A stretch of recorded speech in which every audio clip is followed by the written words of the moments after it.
जय श्री राधे कृष्ण। आप सभी का आपके अपने YouTube channel VK Mishra present में बहुत बहुत स्वागत है। आइए आज आप सब सुनेंगे विष्णु पुराण प्रथम अंश में 12वें अध्याय की कथा।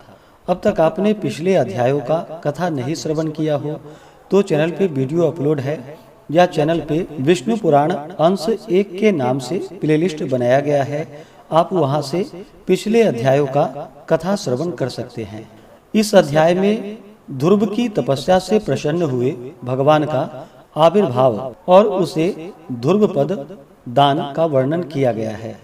तो बोलिए प्रेम से भगवान विष्णु की जय, माता लक्ष्मी की जय, सर्वदेवी देवता की जय। श्री पराशर जी बोले कि हे मैत्रेय, यह सब सुनकर राजपुत्र ध्रुव उन ऋषियों को प्रणाम कर उस वन को चला गया और हे द्विज, अपने को कृत्य मानकर वह यमुना तटवर्ती अति पवित्र मधु नामक वन में आया। आगे चलकर उस वन में मधु नामक दैत्य रहने लगा था, इसलिए वह इस पृथ्वी तल में मधुवन नाम से विख्यात हुआ।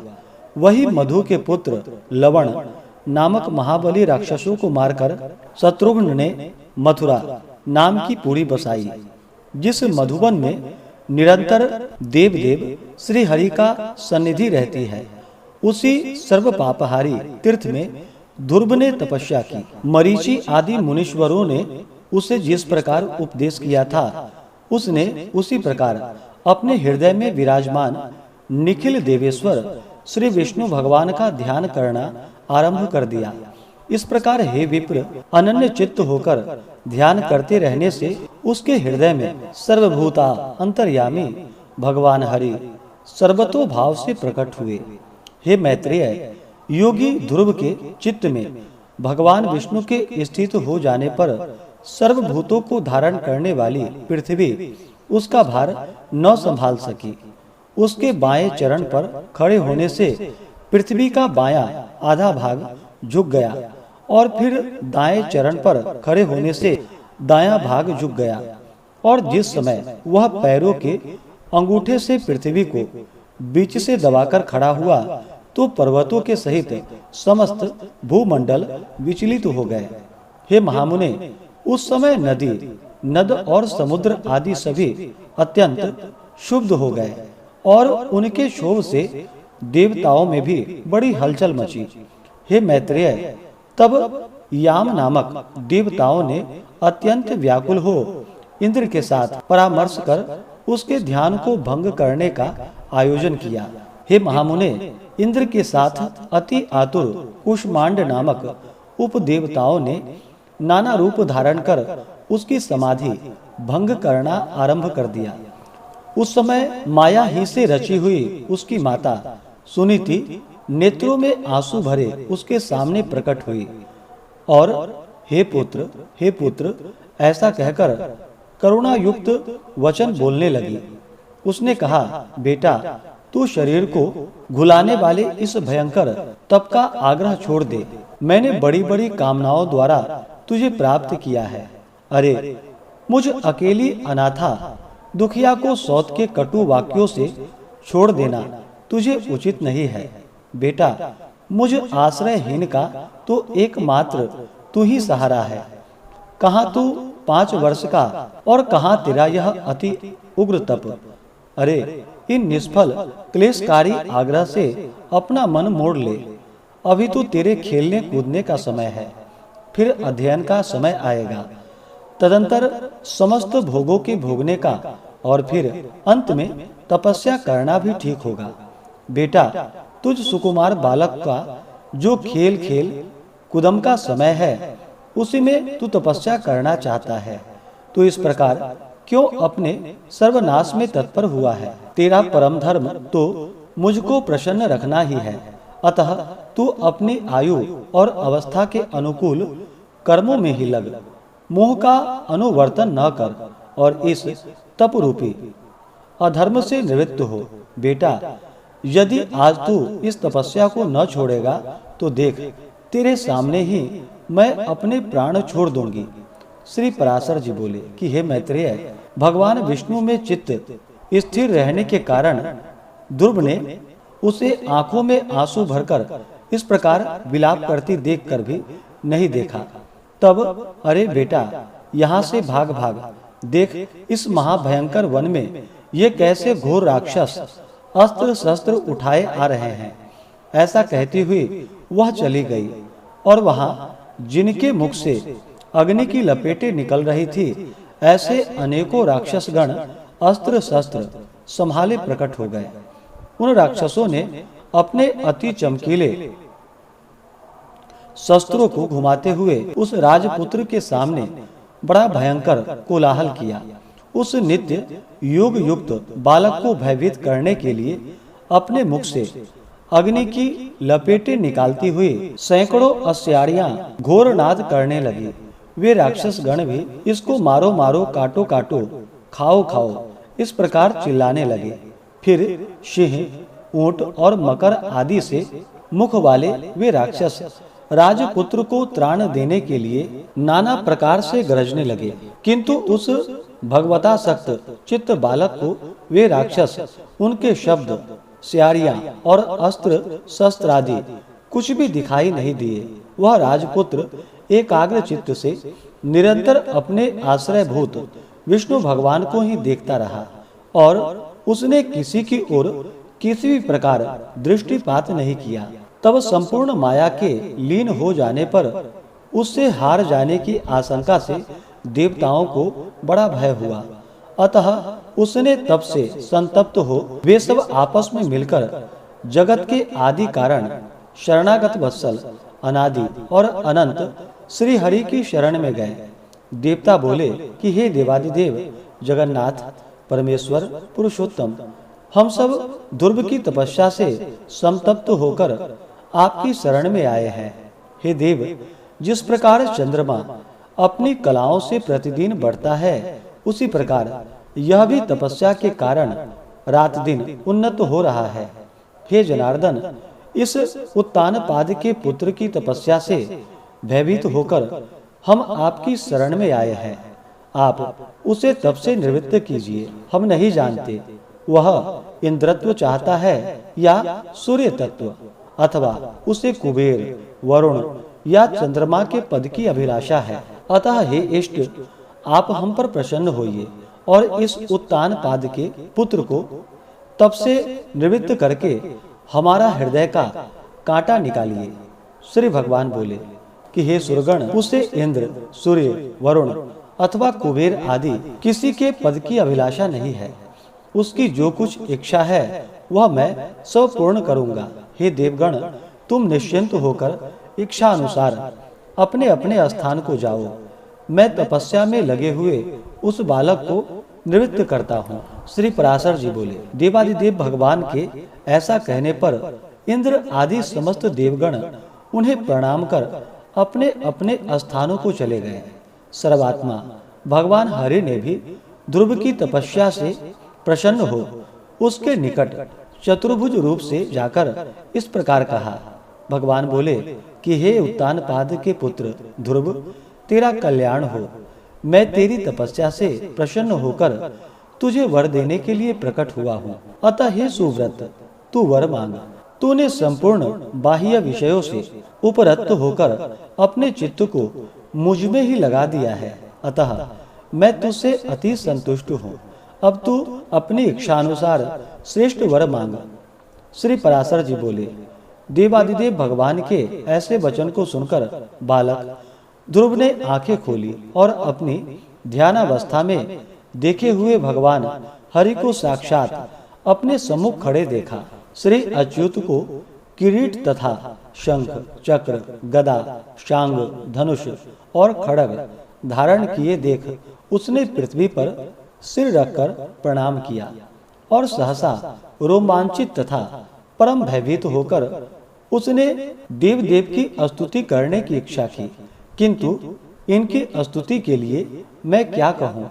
क्या कहने से इनका स्तवन हो सकता है?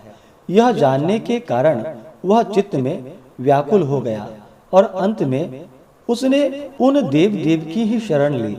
ध्रुव ने कहा, भगवान, आप यदि मेरी तपस्या से संतुष्ट हैं तो मैं आपकी स्तुति करना चाहता हूँ। आप मुझे यही वर दीजिए जिससे मैं स्तुति कर सकूं। हे देव, जिनकी गति ब्रह्मा आदि वेदज्ञ जन भी नहीं जानते, उन्हीं आपका मैं बालक कैसे स्तवन कर सकता हूँ। किंतु हे परम प्रभु, आपकी भक्ति से द्रवीभूत हुआ मेरा चित्त आपके चरणों की स्तुति करने में प्रवृत्त हो रहा है, अतः आप इसे उसके लिए बुद्धि प्रदान कीजिए।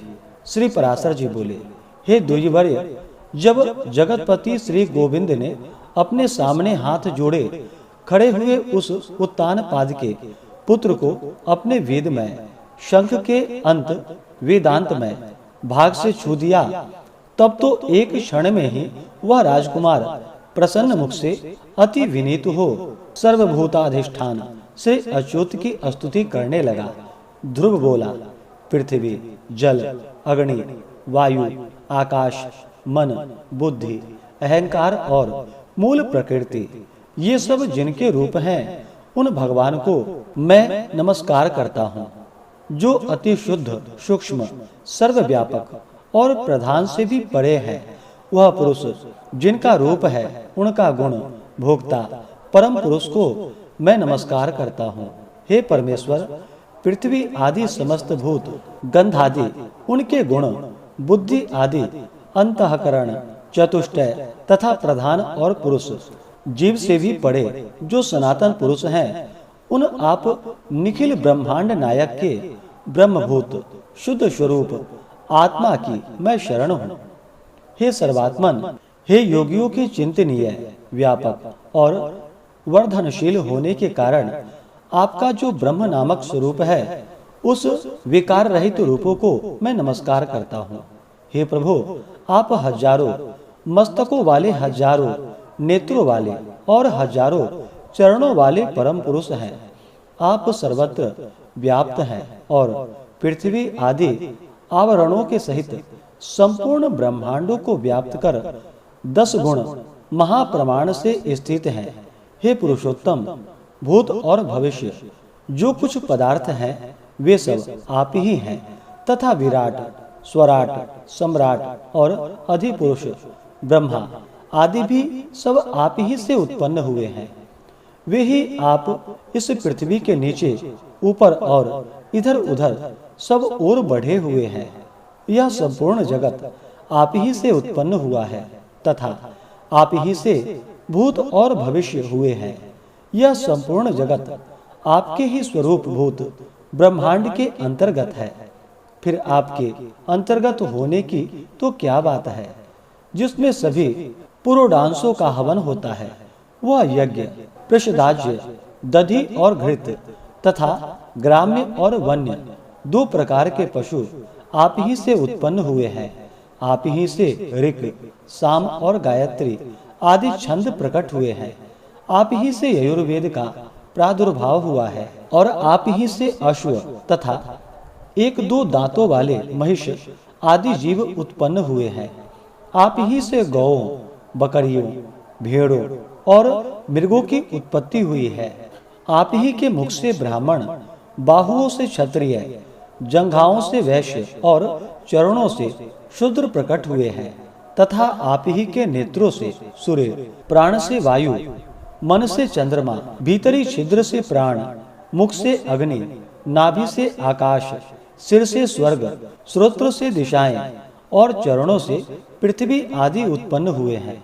इस प्रकार हे प्रभु, यह संपूर्ण जगत आप ही से प्रकट हुआ है। जिस प्रकार नन्हे बीज में बड़ा भारी वट वृक्ष रहता है, उसी प्रकार प्रलय काल में यह संपूर्ण जगत बीज स्वरूप आप ही में लीन रहता है। जिस प्रकार बीज से अंकुर रूप में प्रकट हुए वट वृक्ष बढ़कर अत्यंत विस्तार वाला विशालकाय होता है, उसी प्रकार सृष्टि काल में यह जगत आप ही से प्रकट होकर फैल जाता है। हे ईश्वर, जिस प्रकार केले का पौधा छिलकों और पत्तों से अलग दिखाई नहीं देता, उसी प्रकार जगत से आप पृथक नहीं हैं। वह आप ही में स्थित देखा जाता है। सबके आधारभूत आप में हलादिनी और सन्निधि संवीत अभिन्न रूप से रहती है। आप में आह्लाद या ताप देने वाली अथवा उभय मिश्रा कोई भी संवीत नहीं है, क्योंकि आप निर्गुण हैं। आप पृथक रूप और एक रूप हैं। आप ही भूत सूक्ष्म हैं और आप ही नाना जीव रूप हैं। हे भूतांतर आत्मन, ऐसा आपको मैं नमस्कार करता हूँ। अंतःकरण में आप ही महतत्व, प्रधान पुरुष, विराट, सम्राट और स्वराट आदि रूपों से भावना किए जाते हैं और पुरुषों में आप नित्य अक्षय हैं। आकाश आदि सर्वभूतों में सार अर्थात उनके गुण रूप आप ही हैं। समस्त रूपों को धारण करने वाले होने से सब कुछ आप ही हैं।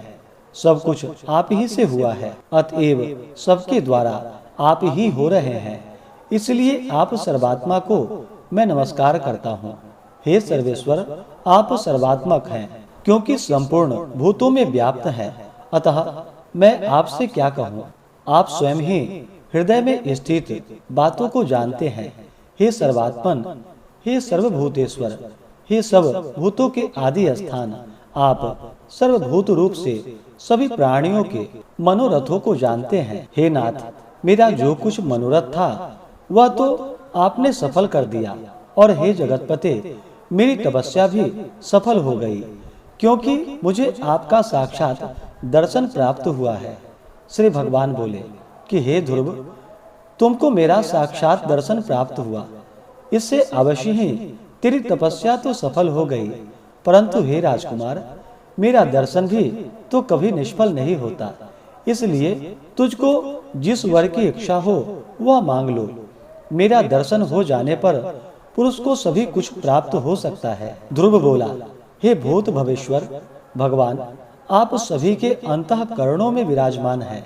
हे ब्राह्मण, मेरे मन की जो कुछ अभिलाषा है वह क्या आपसे छिपी हुई है? तो भी हे देवेश्वर, मैं दुर्विनीत जिस अति दुर्लभ वस्तु की हृदय में इच्छा करता हूँ उसे आपकी आज्ञानुसार आपके प्रति निवेदन करूँगा। हे समस्त संसार को रचने वाले परमेश्वर, आपके प्रसन्न होने पर क्या दुर्लभ है। इंद्र भी आपके कृपा कटाक्ष के फल रूप से ही त्रिलोकी को भोगता है।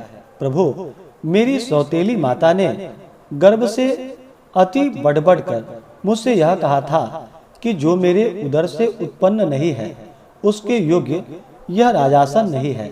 अतः हे प्रभु, आपके प्रसाद से मैं उस सर्वोत्तम एवं अव्यय स्थान को प्राप्त करना चाहता हूँ जो संपूर्ण विश्व का आधारभूत हो। श्री भगवान बोले, अरे बालक, तूने अपने पूर्व जन्म में भी मुझे संतुष्ट किया था, इसलिए तू जिस स्थान की इच्छा करता है उसे अवश्य प्राप्त करेगा। पूर्व जन्म में तू एक ब्राह्मण था और मुझ में निरंतर एकाग्र चित्त रहने वाला, माता पिता का सेवक तथा स्वधर्म का पालन करने वाला था। कालांतर में एक राजपुत्र तेरा मित्र हो गया। वह अपनी युवावस्था में संपूर्ण भोगों से संपन्न और अति दर्शनीय रूप लावण्य युक्त था।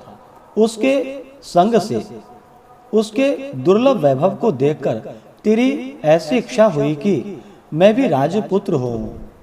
अतः हे ध्रुव, तुझको अपनी मनोवांछित राजपुत्रता प्राप्त हुई, और जिन स्वयंभू मनु के कुल में और जिसको स्थान मिलना अति दुर्लभ है, उन्हीं के घर में तूने उत्तानपाद के यहाँ जन्म लिया।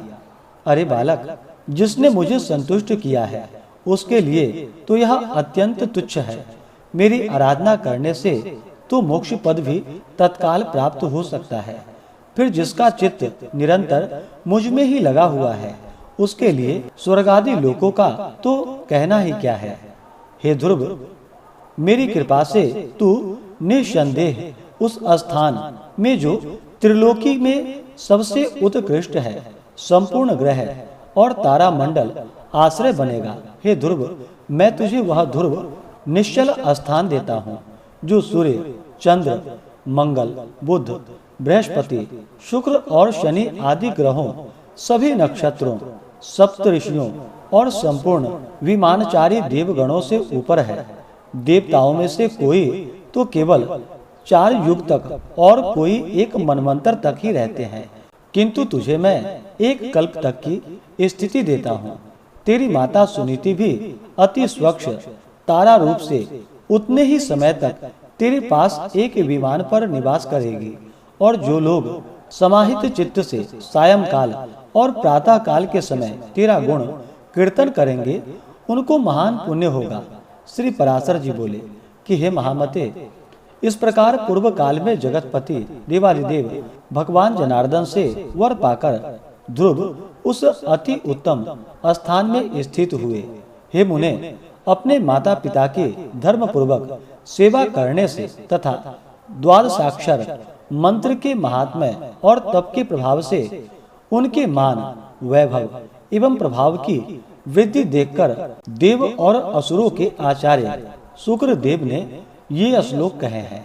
अहो, इस ध्रुव के तप का कैसा प्रभाव है, अहो इसकी तपस्या का कैसा अद्भुत फल है, जो इस ध्रुव को ही आगे रखकर सप्त ऋषिगण स्थित हो रहे हैं। इसकी यह सुनीति नाम वाली माता भी अवश्य ही सत्य और हितकर वचन बोलने वाली है।